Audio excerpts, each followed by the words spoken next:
Good morning, students. Now we will discuss a transfer section of diport leaf. A transfer section of diport leaf. Diport leaf is also called dorsiventral leaf. And the vertical section of diport leaf through lamina. The vertical section of diport leaf through lamina has three structures. What are the three structures? Epidermis, mesophyll, and vascular system. So these are we are able to observe these three systems when the diport leaf cut vertically through the lamina. The vertical section of diport leaf through lamina has three parts: epidermis, mesophyll, and vascular system. This is the epidermis. The unique nature of leaf, that whether it is diport or monopod, that both diport and diport monopod leaves has two epidermises, upper epidermis and lower epidermis. In transverse section of diport leaf, epidermises are two types: upper epidermis and lower epidermis. Upper epidermis is also called adaxial epidermis. Lower epidermis is also called abaxial epidermis. Here both adaxial and abaxial. Both adaxial and abaxial epidermises are similar in all characters. Means they are unilayered, protective layers. The cells are compactly arranged without having any intercellular spaces. They have narrow cytoplasm and centrally located vacuoles. And both sides they have a cuticle layer. Cuticle layer helps, they reduce the rate of transpiration. But here the epidermis of leaves also possesses stomata. What is stomata? Already I told you. The minute pore present on epidermis of leaves and young stems. So this is diport leaf. The epidermis possesses stomata. But here in diport leaf, the lower epidermis, it means abaxial epidermis have more number of stomata than adaxial surface. So that's why diport leaf is also called hypostomatal leaf. Hypo means below, stomata. So large number of stomata present on lower epidermis or below the epidermis. So that's why the diport leaf or dorsiventral leaf is also called hypostomatal leaf, because the abaxial epidermis has more number of stomata than adaxial surface. In remaining characters, both epidermises are similar. And second structure is mesophyll. So what is mesophyll? It is a parenchymatous tissue. The parenchymatous tissue present between adaxial and abaxial surfaces is called mesophyll. Or simply, it is the cortex of leaf. The cortex of leaf is also called mesophyll. So mesophyll is made up of parenchymatous cells. A group of a large number of parenchymatous cells present between two epidermises is known as mesophyll. In diport leaf, the mesophyll is differentiated into two types: palisade mesophyll and spongy mesophyll, or palisade parenchyma and spongy parenchyma. Here the first one is palisade parenchyma. So palisade parenchyma is made up of elongated. So they are elongated and vertically placed parenchymatous cells. Palisade parenchyma is made up of elongated, vertically placed parenchymatous cells, and usually the palisade tissue usually present towards adaxial epidermis. Palisade parenchyma it is situated towards adaxial epidermis, and this palisade parenchyma has more number of chloroplasts. If 4 number of chloroplasts, so chloroplasts contain chlorophylls. Chlorophylls are green pigments. So if large number of chloroplasts present, so more number of chlorophylls also obviously present. Then when large number of chlorophylls present, then the particular part appeared more green in color. So palisade parenchyma, they are elongated parenchymatous cells. Usually they are situated towards epidermis and have more number of chloroplasts. And second one is spongy parenchyma. And spongy parenchyma is made up of rounded cells, and they have large intercellular spaces. Palisade parenchyma has very narrow intercellular spaces, but spongy parenchyma has large number of intercellular spaces, and they also possesses large number of air cavities.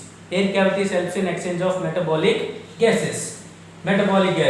And comparatively palisade parenchyma and spongy mesophyll has less number of chloroplasts. And this spongy parenchyma present towards lower epidermis. Spongy mesophyll towards lower epidermis or palisade mesophyll towards upper epidermis.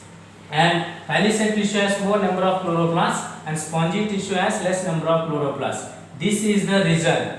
This is because the dicot leaf, the leaf of dicotyledonous plants has more they appear dark green in color towards upper side and less green in color towards lower side. So that's why the dicot leaf is also called dorsiventral. Dorsal side appears more dark green in color and ventral side appears less green in color. Yeah, upper side adaxial surface appear dark green in color and abaxial surface appear less green in color due to differentiation of mesophyll into palisade and spongy parenchyma.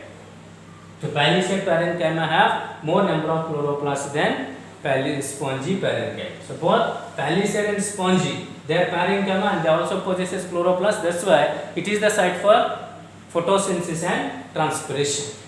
And next one is vascular system. Vascular system. Here in dicot leaf, and one more important point for mesophyll, that is, so where stomata is present, here the spongy tissue is absent, and this particular part is called substomatal cavity. In substomatal cavity, the particular mesophyll is absent. Then vascular system. This is the vascular system. Here the vascular bundles are conjoined, collateral, closed. In leaves also, the vascular bundles are conjoined, collateral and closed type of vascular bundles present. And here vascular bundles they are surrounded by a unilayered cholenchymatous cells, and these unilayered cholenchymatous cells are called bundle sheath. And some of the bundle sheath cells they are extended towards upper epidermis, and some of the bundle sheath cells they are extended towards lower epidermis. They are called bundle sheath extensions.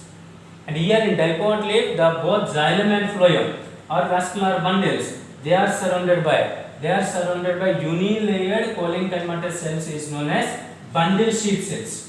And some bundle sheath cells towards epidermis, upper epidermis, and some bundle sheath cells are towards lower epidermis. They are called bundle sheath extensions. Here, the size of vascular bundles depends on size of veins and midribs. If the size of veins midrib is larger, then the size of vascular bundles larger. If the size of vascular bundles smaller, it means the size of veins and midribs are smaller. In leaf, the vascular bundles present in the form of veins and midribs. Veins and midribs are nothing but xylem and phloem. They are present in vascular bundles. Because in dicot leaf, the type of venation is reticulate venation.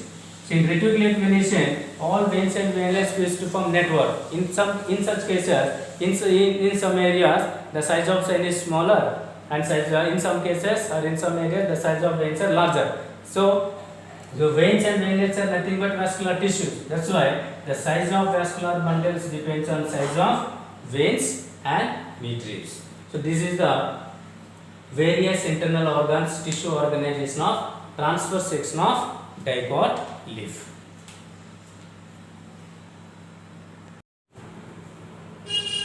So this is the transverse section of monocot leaf. Monocot leaf is also called isobilateral leaf, and transverse section of monocot leaf is also similar to dicot leaf in many aspects, and it also differs with some of the characters. Like the transverse or the vertical section of monocot leaf to lamina also has three parts. So what are the three parts? Epidermis, mesophyll and vascular system. These are the three parts. Epidermis. Here also two epidermises present, adaxial epidermis and abaxial epidermis. So, adaxial surface and abaxial surface. Here both epidermises has equal number of stomata. If both epidermises possesses equal number of stomata, then this leaf is called the leaf is also called ampistomatal leaf.